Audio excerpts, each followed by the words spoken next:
I'm not here to perform anger. Anger would be easier than what I am actually feeling.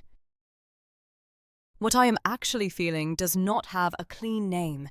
I want to describe it accurately. That is why I am here. My name is Gordon Marsh. I was Chief Investment Officer at Meridian Pension Trust for 22 years. I retired in March 2019. The fund collapsed in September 2019. Total losses to members: £1.8 billion, 4,800 people. Average loss: 40% of expected pension. I lost 38% of mine. I want to place one thing on record: not the collapse, not the losses, something else. Something I told myself in January. On January 14th, 2019, the Meridian Pension Trust Internal Risk Team submitted Risk Assessment Report 2019-001 to my desk. I was Chief Investment Officer. I read it that day. The report identified 3 areas of material concern. First, a £2.3 billion concentrated position in illiquid infrastructure debt. The report used the word concentrated 14 times. Concentrated means if those assets decline, there is nowhere else to go. The fund cannot rebalance. It cannot exit. It is locked in. Second, stress testing assumptions that excluded correlated decline scenarios. The models assumed our bad assets would not all decline simultaneously. The risk team called that assumption optimistic. In risk reporting, optimistic means dangerous. Third, a liquidity mismatch calculated to become critical within 9 months under moderate market stress. Not severe stress. Moderate. Normal conditions. The report concluded, under moderate stress, Meridian Pension Trust will face a liquidity crisis by October 2019. I read that sentence on January 14th. I understood it. I had been reading risk reports for 22 years. On March 1st, 2019, I retired. 22 years as Chief Investment Officer. There was a reception. My leaving speech lasted 11 minutes. I talked about stewardship. I talked about prudence. I talked about the privilege of managing resources that ordinary people had saved over decades. I received a standing ovation. On September 23rd, 2019, Meridian Pension Trust entered administration. 4,800 members. I was one of them. I received my first reduced payment in November 2019. £3,214 per month. My expected amount was £5,180 per month. The difference is £1,966 per month. Every month. For the rest of my life. I am sitting at home now. On the table in front of me is my first pension payment statement, November 2019. I have kept it. I look at this number sometimes, £3,214. Not often, occasionally. People ask me if I am angry, if I feel betrayed, if I want someone held accountable. I tell them, I was Chief Investment Officer. I was the person who should have been held accountable. They do not ask further questions after that. In the months after the collapse, journalists contacted me, investigators, lawyers representing member groups. They wanted to know what happened, who was responsible, whether there had been misconduct. I told them, the risk team did their job. They identified the exposure. They quantified it. They submitted their report in January. They followed procedure. I told them, the new Chief Investment Officer was not negligent. She started in April. She inherited a structure that was already critical. By the time she understood the portfolio, it was August. Market stress began in early September. There was no time. I told them the trustees were not informed. The risk report was filed at executive level. It did not reach the board. That was a process failure. Everything I told them was true. I want to tell you what a pension is. People think it is money, an account, a number on a statement. It is not. A pension is time purchased in advance. You work for 40 years. You contribute a portion of every paycheck. You are buying your own future time, time when you will not have to work, time when you can rest. When a pension is reduced by 40%, you are not losing money. You are losing time you already bought. I bought my time, 22 years of contributions. I received 62% of it. The other 38% is gone. I cannot buy it back. I am 69. There is no more working time left to trade. 4,800 people. Some of them were 67, 68. They had no working time left either. They could not make up the loss. They just had to live with less. Some of them were younger, 55, 60. They tried to keep working. Some of them could. Some of them could not. Bodies wear out. Jobs disappear. I do not know their names. I know the number, 4,800. I know another number, 10 months. If Risk Assessment Report 2019-001 had been acted on in January, there would have been time. Not much, but enough. The portfolio could have been restructured. The illiquid positions could have been flagged to the board. Emergency liquidity measures could have been arranged. It would have been difficult. It would have been painful. It would have taken months. But it was possible in January. It was not possible in September. 10 months is what mattered. January 14th to September 23rd. 252 days. I want to tell you what I did in October 2019. 1 month after the collapse, I went back to the office. I was no longer employed. I had no authority to be there. I went anyway. I told the receptionist I needed to collect some personal items. She recognized me. She let me in. I went to my old office. Someone else was using it, a woman I did not know. I asked if I could look in the filing cabinet. She said yes. I opened the drawer. Risk Assessment Report 2019-001 was still there. Still filed under review. No one had opened it. No one had acted on it. It had sat in that drawer from January 14th to September 23rd. 252 days. I took it. I have it at home. I brought it with me today. I am placing it on the table now, next to the pension statement. The report is dated January 14th, 2019. The pension statement is dated November 2019. 10 months between them. The report warned of a liquidity crisis within 9 months under moderate stress. The pension statement shows the consequence. £3,214 per month. For the rest of my life. I square both documents on the table. I do not put them away. I leave them there. I want to see them. People ask me, do you regret it?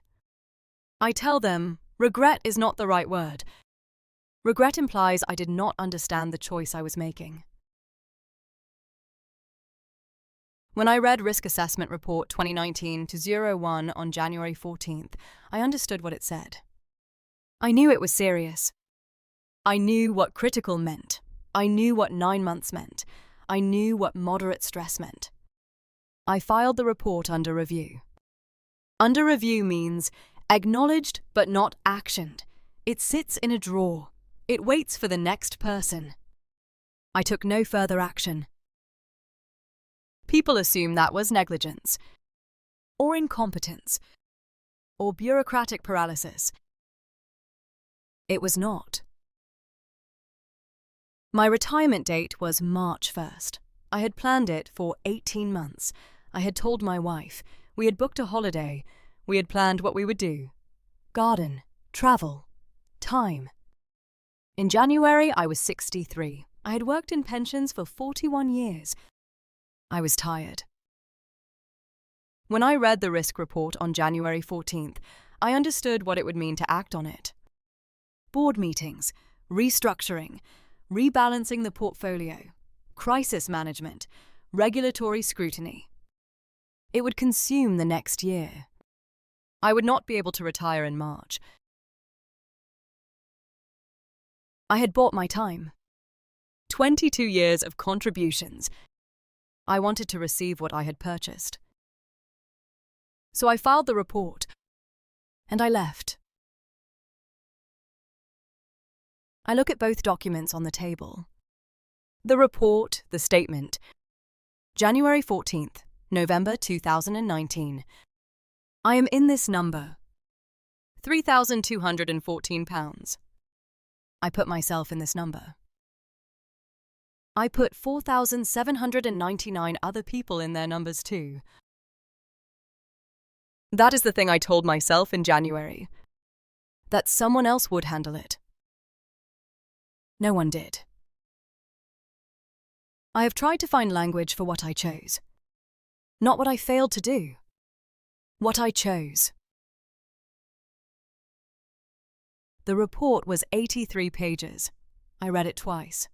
Once on the morning of January 14th, once that evening at home, after dinner, while my wife watched television in the other room. Page 47 contained the projection models. 3 scenarios. Optimistic, moderate, severe. Even the optimistic scenario showed a shortfall within 18 months. The severe scenario showed collapse within 9. I remember the taste of the tea I was drinking. Darjeeling. My wife had bought it from the supermarket, a new brand. She asked me if I liked it. I said yes. I was reading page 47 when I said yes. The fund managed £4.2 billion. 12,300 pensioners. I had signed the annual statements for most of them. Mr. and Mrs. Coleman, Mrs. Rashid, the Henderson Family Trust, Mr. Okonkwo. I knew some of their names without looking. On January 15th, I had a meeting scheduled with David Torrance. He was the chairman of the board. I cancelled it. I wrote in my calendar, stomach trouble. That was true in a sense. I could not eat breakfast that morning. On January 16th, my colleague Sarah Chen asked me if I had read the risk assessment. We were standing by the printer. She said, "Gordon, did you see the Riley report?" I said yes. She said, "What do you think?" I could have said, "We need to convene the board immediately." I could have said, "This is urgent." I said, "I think Riley tends toward the pessimistic." She said, "You think it's overstated?" I said, "I think we should review it carefully before we create alarm." She said, "Right, yes, of course." That was a lie. I did not think Riley was pessimistic. I thought Riley was correct. I lied to Sarah so that she would not push me to act. On January 23rd, there was a regular quarterly meeting. The Riley report was item 7 on the agenda. I moved it to item 12. We ran out of time before we reached item 12. David Torrance said, "We'll carry the remaining items to next quarter." I said, "Agreed." On February 6th, my wife asked me if I was sleeping well. I said yes. That was also a lie. I was waking at 3 in the morning. Every morning. I would lie in the dark and think about page 47. And then I would think about our holiday. Portugal. We had booked a villa near Tavira. 2 weeks. We had never taken 2 weeks before. On February 20th, Sarah Chen sent me an email. Subject line Riley follow-up.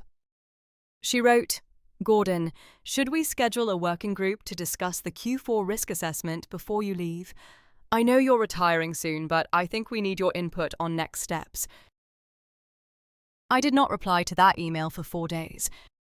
When I replied, I wrote, "Sarah, thank you for raising this. I think the best approach is for you to take the lead on this after I transition. You will have full authority and it will be beneficial for you to own the process from the start. I have full confidence in your judgment. I copied David Torrance. I made it sound like succession planning. Like I was empowering her. It was not empowerment. It was transfer. I was transferring my responsibility so that I could leave without carrying it. My last day was February 28th. There was a small gathering in the conference room. Cake, a card, a gift. They gave me a watch. David Torrance made a speech. He said, "Gordon has been the conscience of this organization." He said, "His integrity has been our foundation." People clapped. I stood there holding the watch and I thought about Mrs. Coleman. 78 years old. Widow. Her pension was her only income. £341 per month. I had processed her application myself in 2004.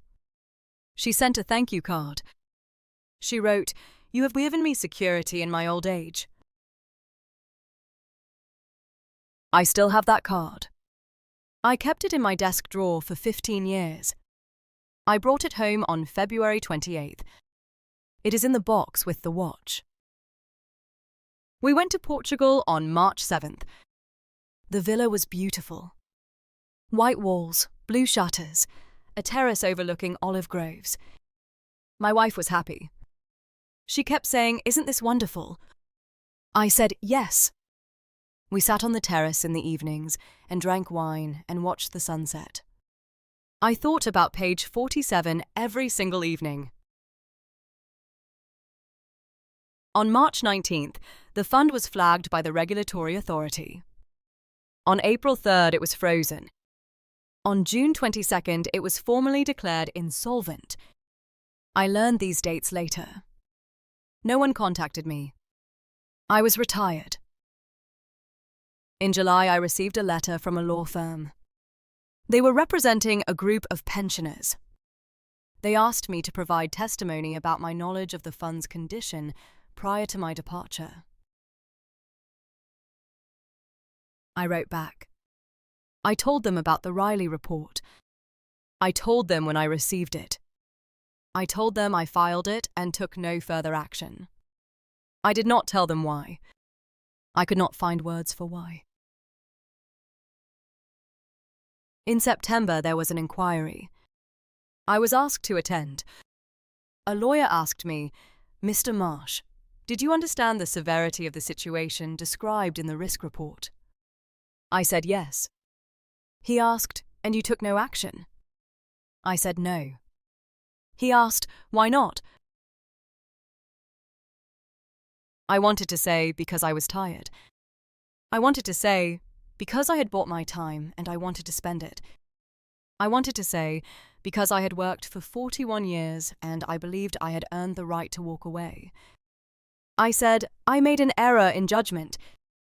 That is what my lawyer had told me to say. Error in judgment.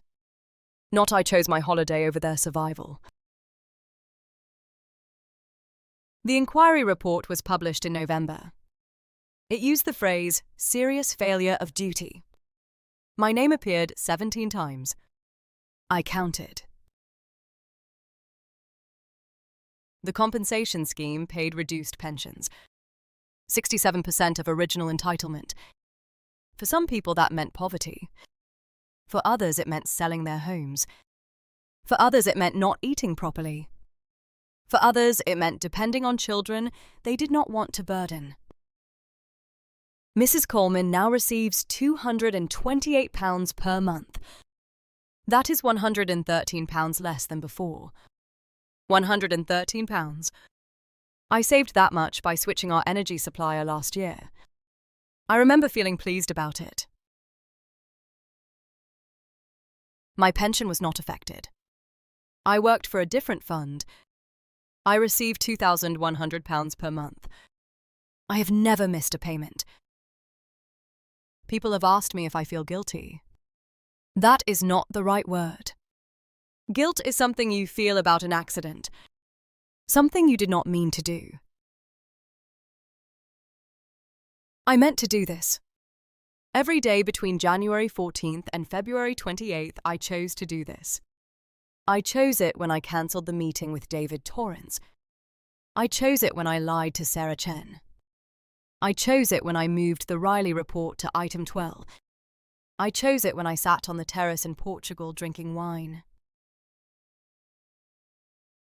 I am not a bad man. I have never stolen. I have never been violent. I have never wished harm on anyone. I spent 41 years managing people's futures with care. And then I spent 6 weeks dismantling that care because I wanted something for myself. What I feel is not guilt. It is knowledge. The knowledge that I am the sort of person who can do this. Who can choose comfort over thousands of people's security? Who can rationalize it? Who can watch the sunset and feel pleased? I cannot undo this knowledge. I cannot make myself not the person who did this. My wife does not know the full details. She knows there was an inquiry. She knows I was criticized.